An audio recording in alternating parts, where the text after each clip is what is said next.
wabarakatuh. Ayo barakatuh.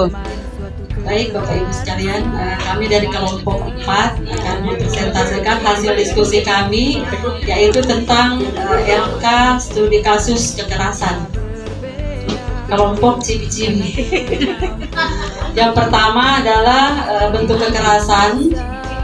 Satu, meminta uang kepada teman atau adik kelas secara paksa. Kemudian jenis kekerasannya kekerasan psikis atau emosional. Cara sekolah merespon kekerasan yang terjadi, memanggil siswa yang bersangkutan untuk diberi bimbingan secara saran atau nasihat. Mungkin ditambahkan sedikit, bisa juga memanggil siswa atau diberikan nasihat secara umum di kelas supaya temannya juga bisa memahami tentang itu, tetapi tidak disebutkan bahwa siswa ini yang mengalami seperti itu. Kemudian yang kedua, masih bentuk kekerasan. Ada teman yang merasa iri hati terhadap teman yang memiliki kemampuan lebih atau pintar atau memiliki barang-barang yang bagus. Terkadang ada siswa yang lihat temannya selalu nilai bagus dan lain sebagainya, kita merasa iri, kok dia bisa pintar, kok dia bisa nilainya bagus terus dan disayang oleh guru. Terkadang kita iri, ada siswa yang merasa iri seperti itu. Kemudian memiliki barang-barang bagus, misalnya anak tersebut punya tas bagus, pakaiannya bagus, kemudian uangnya banyak dan lain sebagainya, sehingga temannya itu merasa iri juga. Tidak sedikit ada siswa yang seperti itu. Kemudian jenis kekerasannya masih kekerasan psikis atau emosional. Dan cara sekolah merespon kekerasan yang terjadi sama memanggil atau menjalin komunikasi dengan orang tua siswa sebagai jalan untuk menyelesaikan masalah tersebut.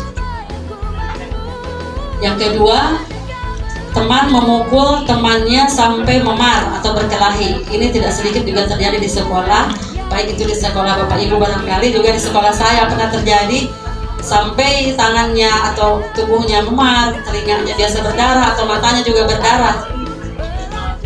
Kemudian kekerasannya termasuk kekerasan fisik.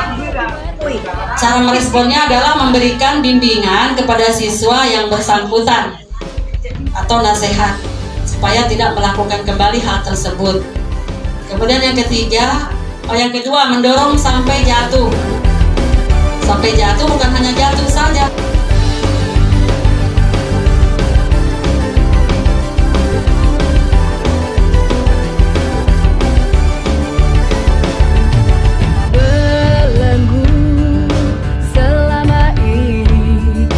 Menghambat jiwa petualanganku, keseragaman suatu keharusan, keberagaman kadang terlupakan karena kebutuhan kita berbeda, karena kemampuan kita tak sama.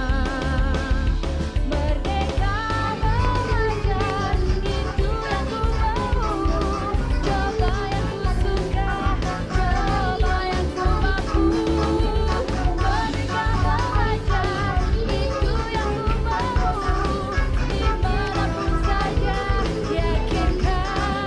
ada juga dek, karena